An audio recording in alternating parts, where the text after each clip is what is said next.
Bueno, muy bien, 9 de la mañana, 47 minutos. Ya arrancamos la próxima entrevista, en este caso con Ramón Ruiz, representante de los trabajadores en el Banco de Previsión Social.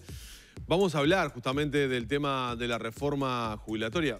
Lo hemos hablado en estas semanas en Arriba Gente, antes de fin de año, en estos primeros días del año. Se está trabajando, hay una comisión a tales efectos que está trabajando, hay un primer borrador y la discusión está abierta. Está ese borrador arriba de la mesa justamente.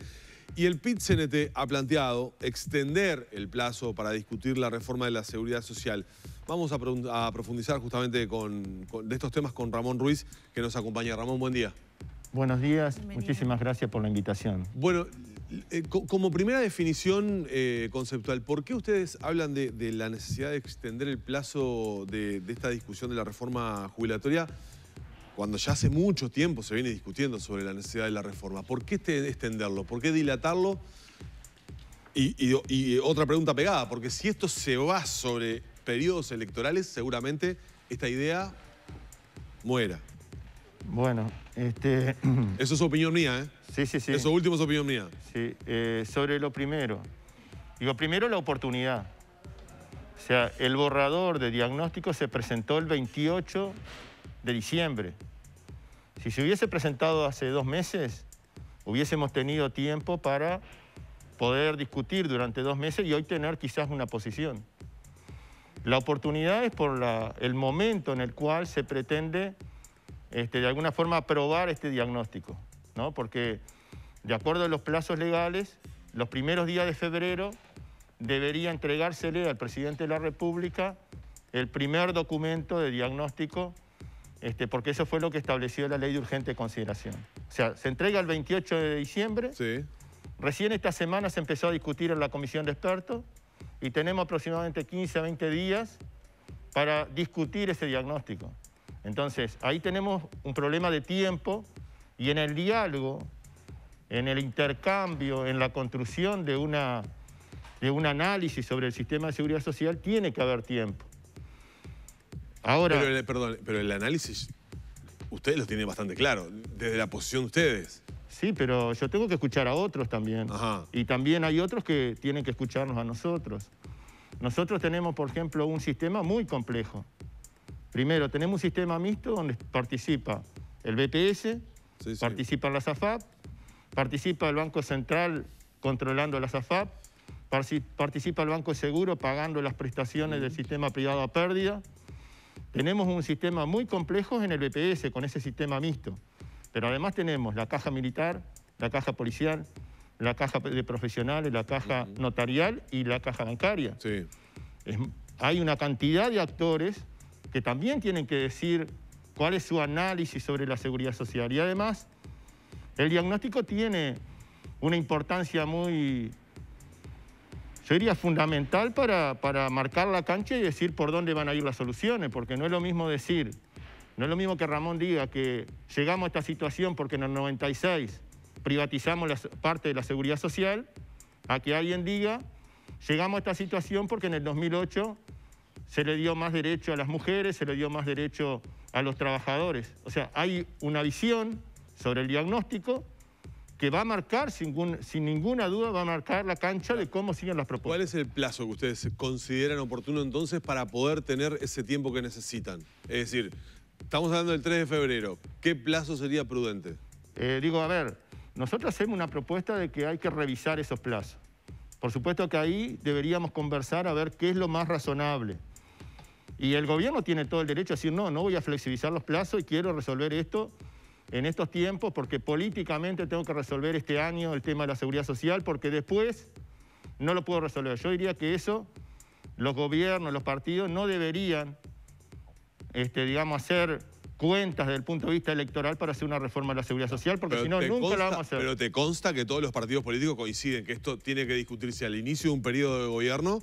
Porque después, hacia el final, ¿te consta que todos los partidos lo dicen eso? Yo vengo a este programa en representación de los trabajadores. Yo digo, no debería ser, un argumento de que después de este año no se puede reformar la seguridad social porque ya se entra en la campaña electoral. No es de recibo ese argumento. Por lo tanto, nosotros decimos, estudiemos cómo podemos flexibilizar, cómo podemos revisar esos plazos. La ley de urgente consideración, que fue la que creó esta comisión, prevé la posibilidad de que si la comisión lo propone, el Poder Ejecutivo puede dar más plazo. O sea que tenemos argumentos. Están facultados entonces para que se extienda. Tenemos una cobertura legal que nos permite eso. O sea, esto no es un invento del PIT-CNT, ni tampoco es un invento de la representación de los trabajadores. Entonces, nosotros como representantes de los trabajadores, como director del EPS, tenemos la obligación de decir que en 20 días no se asegura, digamos, la posibilidad de hacer un diagnóstico que es el diagnóstico que merecemos los uruguayos para transformar la seguridad social. Pero además, se necesita diálogo, se necesita tiempo y se necesita información. ¿No hay diálogo en esa comisión de expertos que también está integrada por un representante de los trabajadores? En realidad eso es una discusión entre técnicos, pero el diálogo social es otra cosa. Nosotros participamos un poco de la idea de que la convocatoria a un diálogo tiene que ser con las organizaciones representativas de la sociedad. ¿Qué quiere decir esto? Que ahí tienen que estar no solamente los técnicos discutiendo, que es importante, por supuesto, que estén por el aporte que pueden hacer, por los insumos que pueden brindar, pero la toma de decisión no tiene que descansar sobre las espaldas de los técnicos. O sea, yo no estoy de acuerdo que los técnicos sean los que digan qué es lo que hay que hacer con la seguridad social en el Uruguay. Claro, hay insumos, ¿no? Por ejemplo, una encuesta que hizo Equipos, donde hay muchísimos datos. Uno de los que trascendió y fue comentado es que la mayoría de las personas se oponen, la mayoría de los consultados, más del 70%, creo que era 78%, a una eventual suba de la edad de retiro. Ese, por ejemplo, es uno de los insumos de uno de los aspectos que quizá no es el fundamental, o es muy importante, pero no es fundamental, pero de lo más llamativos, ¿no? Sí, yo creo que en esta discusión que se ha dado, se ha tratado de instalar algunos asuntos relacionados con la seguridad social, pero que son muy parciales. Durante 4 o 5 años, o más quizás, se insistió mucho sobre el déficit del Banco de Previsión Social. Para nosotros eso es una asistencia financiera. Bueno, esa asistencia financiera es casi la misma que tiene la Caja Militar. Sin embargo, en toda esta discusión, yo no escucho a los mismos actores hablar con la misma firmeza que hablan sobre la edad y sobre el déficit del EPS. No he escuchado hablar con la misma firmeza sobre la situación de la Caja Militar. Claro, pero la Caja Militar fue tratada en la legislación, en la legislatura pasada, se reformó. Y el EPS también. Que la reforma que se haya hecho a los ojos de la representación de los trabajadores no haya sido la deseada, pero digo, la fuerza política mayoritaria que estaba, que era el Frente Amplio, llevó adelante una reforma que fue la que salió. En el 2008, que no hace tanto tiempo tampoco, se hizo una reforma en el EPS. Sí. Entonces podríamos decir también, quizás hay actores que no les gusta esa reforma, pero se hizo una reforma. O sea, tampoco es un argumento de que se haya hecho una reforma porque nosotros entendimos que esa reforma fue insuficiente.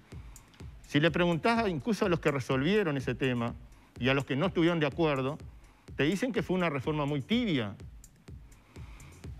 Desde el 2000... Perdón, ¿la del 2008 o la de la Caja Militar? La de la Caja Militar. Ajá, sí, muchos críticos. Bueno, entonces de que fue liviana. Convengamos de que estamos de acuerdo de que fue muy tibia. Bueno, entonces tenemos que ver a ver si no podemos hacer algo más. En el 2000, la Caja Militar precisaba un 40% menos de asistencia financiera que lo que necesita hoy. Hoy necesita más de 500 millones de dólares por año. Entonces se habla mucho de la asistencia financiera que precisa el EPS, pero los mismos actores a veces se hacen los distraídos a la hora de hablar de la Caja Militar. Pero además no hay punto de comparación, porque tiene casi la misma asistencia financiera que el EPS y sin embargo el BPS tiene 1.376.000 puestos cotizantes y la Caja Militar no llega a 30.000. El BPS tiene casi 700.000 pasividades y la Caja Militar tiene poco más de 50.000. Y sin embargo necesita una asistencia financiera igual o casi igual a la del Banco de Previsión Social. Entonces queremos hablar de estos temas, pero además no es solamente la situación económica financiera del BPS, sino de todo el sistema. Entre el BPS, la caja militar y la caja policial, se precisan 2,5 puntos del Producto Bruto Interno de asistencia financiera. Y entre la caja policial y la caja militar, 1,5 puntos. Entonces... ¿Y qué han dicho la comisión de expertos cuando el representante de ustedes ha planteado esto en ese ámbito? Bueno, digo, en realidad no ha habido una discusión en la comisión de expertos, sino que la comisión se ha limitado a escuchar las exposiciones de los actores. Y en realidad hay un documento, que es un documento del gobierno, que es un avance de borrador, digamos, un borrador de diagnóstico, que recién esta semana se va a poner a consideración de los 15 expertos. Sí, ese borrador ya algunos aspectos trascendieron y de hecho aquí los presentamos en una entrevista que hicimos con el coordinador del grupo de expertos, con el doctor Saldain, y daba cuenta de la situación de asistencia a cajas por fuera, ¿no?, que funcionan por fuera del BPS, pero también aspectos del BPS como por ejemplo la generosidad de algunas normativas, como por ejemplo asistencias puntuales o jubilaciones por discapacidad, etcétera. Ese también es un aspecto que está siendo considerado en ese diagnóstico. Y con el que seguramente vamos a tener diferencias. Porque, a ver, en el tema de la discapacidad, tenemos una cantidad de debes. O sea, yo diría que ahí hay que destinar más recursos, no pensar en recortar recursos. Yo todos los días recibo consultas de personas que no llegan al baremo necesario para tener una prestación del BPS. Y son gente que no puede trabajar. Ahora, las normas que están vigentes hoy no le permiten tener derecho. Entonces, yo creo que ahí hay temas en los cuales no vamos a estar de acuerdo. Nosotros no queremos retroceder en la cobertura, no queremos retroceder en los derechos conquistados. Y creo que además, si bien a veces los técnicos y los números dicen una cosa, la realidad dice otra. Esa misma encuesta que ordenó la comisión de expertos, no la ordenó el PICNT, no la ordenó la representación de los trabajadores. La mayoría de la gente entiende que el sistema de seguridad social en Uruguay es injusto. Entonces esa generosidad de la que se habla, la gente no tiene esa percepción. En el Uruguay un trabajador cuando se jubila se va con el 50% más o menos de lo que ganaba en actividad. ¿Eso es justo? En otros países las edades son mayores, pero hay otras alternativas para poder jubilarse antes. O sea, hay un conjunto de herramientas donde el trabajador, si se quiere ir antes, se va antes, pero con otras condiciones, ¿no? Y si se quiere quedar, tiene premios, tiene incentivos. Ahora, según la expectativa de vida, de acuerdo a cómo está establecido para hombres y mujeres en Uruguay, el trabajador, cuando se retira, en esa expectativa de vida que tiene, recibe más de lo que aportó. Sí, pero nosotros tenemos que ver, por ejemplo, si... Eso la gente no lo sabe. No, Realmente piensa que cuando se retira, durante los años de vida que le quedan a esa persona, recibe menos de todo lo que aportó, pero en realidad lo que pasa los es que, números dicen otra cosa. A ver, yo estoy haciendo mucho hincapié en tratar de precisar muy bien los términos y la formulación de las cosas. En realidad no es solamente el aporte del trabajador el que tiene que asegurar la jubilación futura, sino también es el aporte del Estado y el aporte también del sector empresarial. Sí. En todos los países del mundo, el Estado tiene que poner para la seguridad social. En la Unión Europea, por ejemplo, el Estado pone el 40% del presupuesto. Los empresarios ponen el otro 40% y los trabajadores un 20% de promedio. En Uruguay tenemos un 7,5% de aporte patronal. Es el aporte más bajo que Uruguay ha tenido en toda su historia de aporte patronal.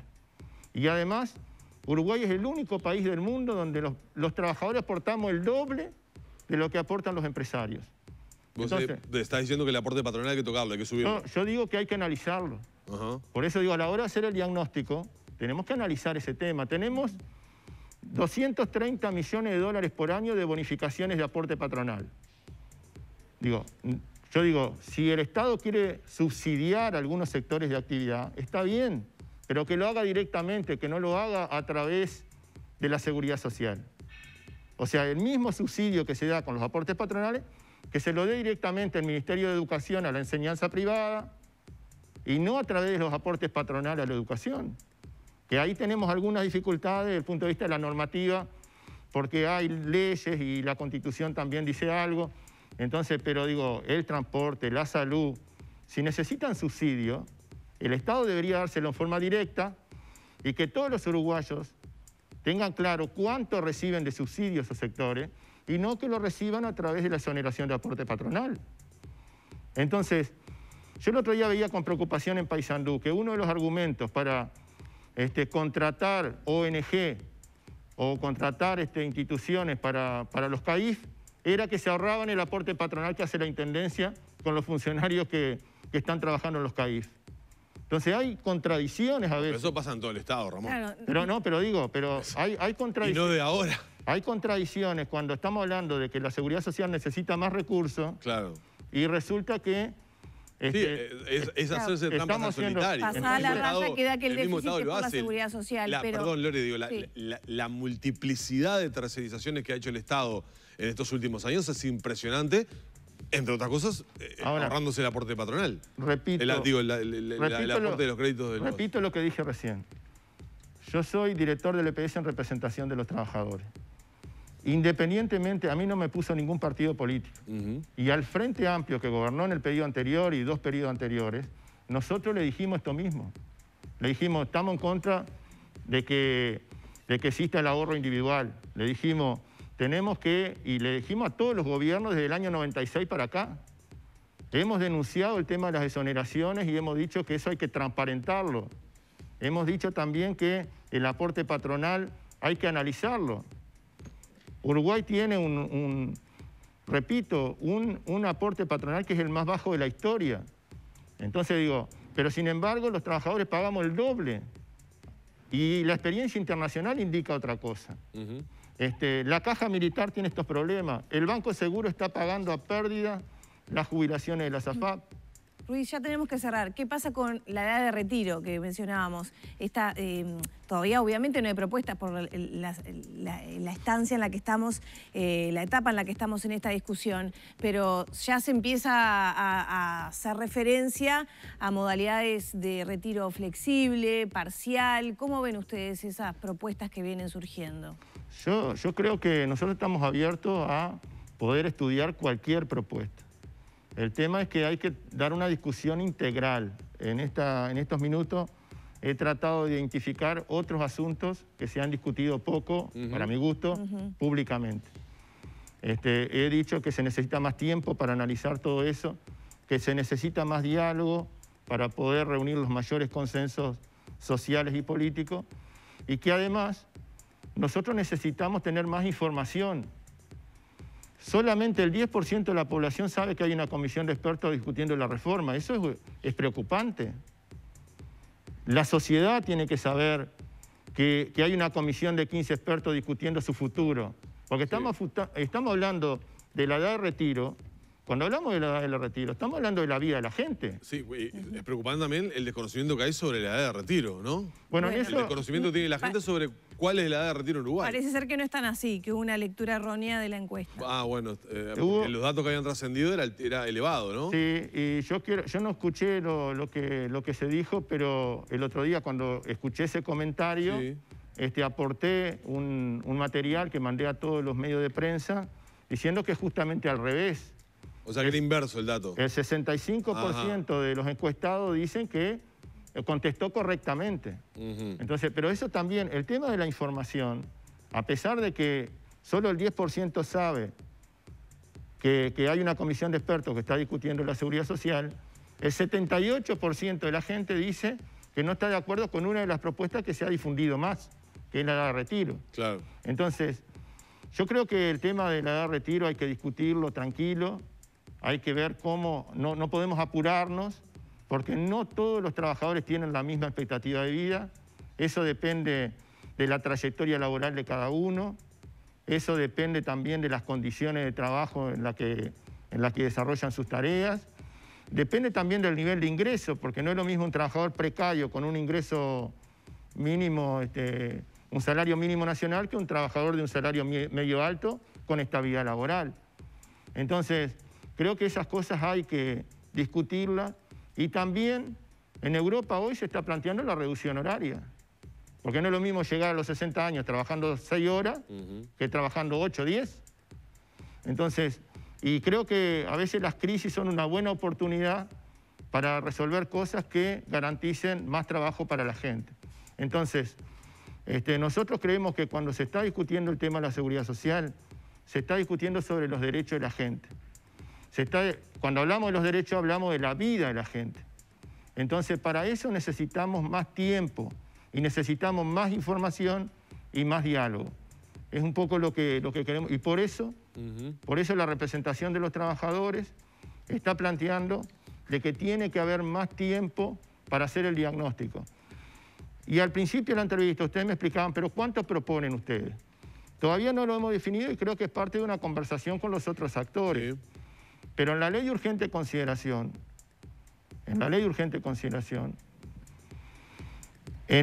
cuando se hizo el anteproyecto, o sea, el documento original de la ley de urgente consideración decía que esta discusión que estamos dando ahora iba a ser hasta diciembre del 2021.